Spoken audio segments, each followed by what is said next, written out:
Welcome back to addition of two-digit numbers, partitioning by place value. Now here's a puzzler.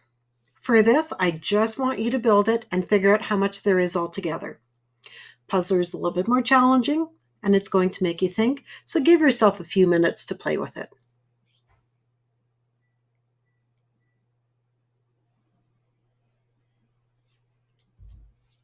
So I built 26 plus 37.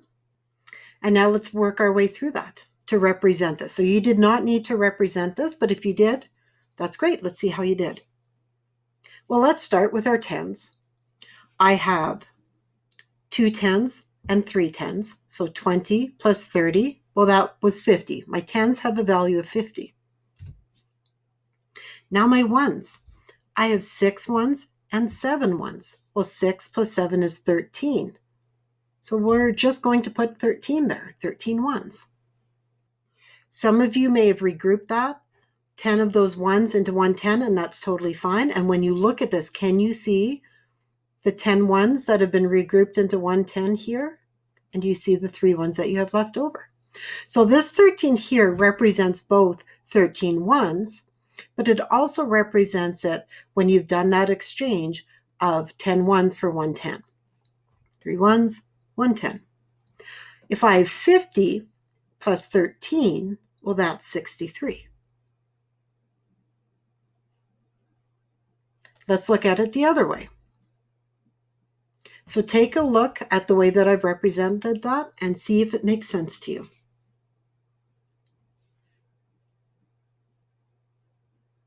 Now it's your turn. You're going to solve the question 48 plus 26. You have to decide if you're going to build it first and then write it out to check, or are you going to write it out first and then build it to check? But do both ways. You just decide which way you are going to start with.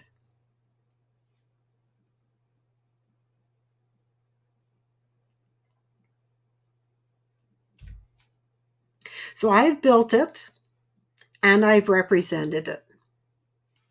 So you can check your build. And now let's take a look at the representation. 48 plus 26. 4 tens plus 2 tens. 40 plus 20 is 60. 8 ones plus 6 ones is 14. 60 plus 14 is 74. And here's the other way. 8 ones plus 6 ones is 14. 40 plus 20 is 60.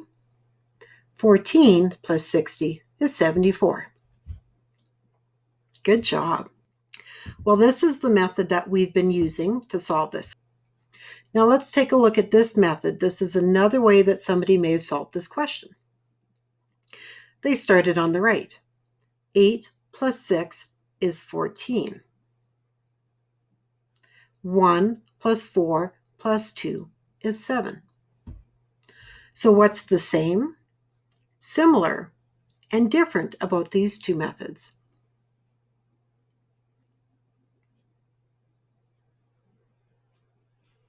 So in the first method, the one that we've been exploring, is representing that thinking using the total value of the block, same as the other question. 40 plus 20 is 60 for tens. 8 plus 6 is 14. That's my value of ones, for a total value of 74. This one here, when I said 8 plus 6 is 14, what does this 1 represent?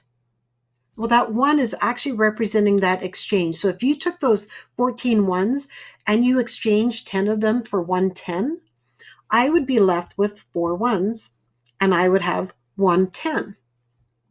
Then I have 110 plus 4 tens plus 2 tens is 7 tens. If I have 7 tens and 4 ones, I have 74. So that's how those two methods compare. Now here's the thing. Both methods, using the same question, will give you the same answer. The first method is representing total value, and the second method is talking about quantity of blocks and uses the exchange to do that.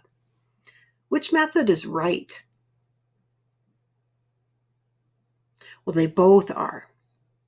You have to decide for you which method makes the most sense and which one you are going to use. Here's the cool thing though. Sometimes you may choose to use this method over here. It uses less paper. There's a little bit less writing, but not a lot less writing. You might use that for the questions that are easier to do and they don't have a lot of exchanges. That's up to you. But I might want to use this method on the left when the question's a little bit trickier or maybe there's a lot more exchanges. Doesn't matter if I use the left one or the right one. Adults are going to be more comfortable with the one on the right. This is the method I learned when I was your age. The method on the left is the one that really shows deep understanding. But again, you decide. Now here's the other really cool thing. When you move on to 3-digit numbers, you can use either method. When you move on to adding 4-digit numbers, same thing. And when you get into grade 9 and 10 and you're adding things in algebra, this same process will work. So hopefully you found this helpful and try some more questions, make up some questions that work for you and see which method you like better and when you will use each of them. Good luck.